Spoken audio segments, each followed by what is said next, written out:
If someone told you pi equals 4 and not 3.14, would you believe them? The people who think pi does not equal 3.14 but instead equals 4 are crazy and wrong, but not as crazy as you think.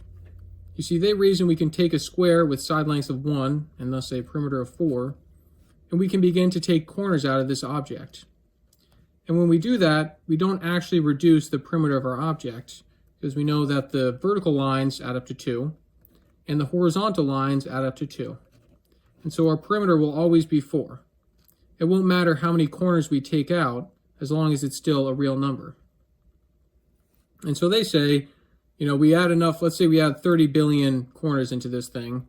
From the naked eye, what we'll see is an object that looks like a circle.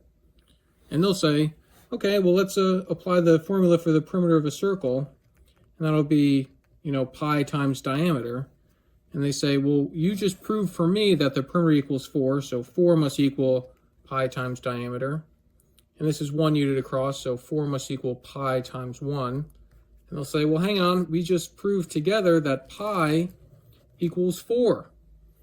And you'll say, hang on, that's not actually right. You see, if we take only a real number of corners out of this thing, that means that when we zoom in on this object, what we'll see is all these jagged corners.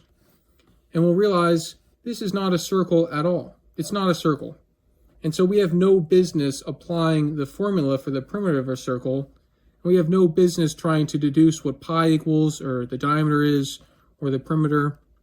They're just completely wrong.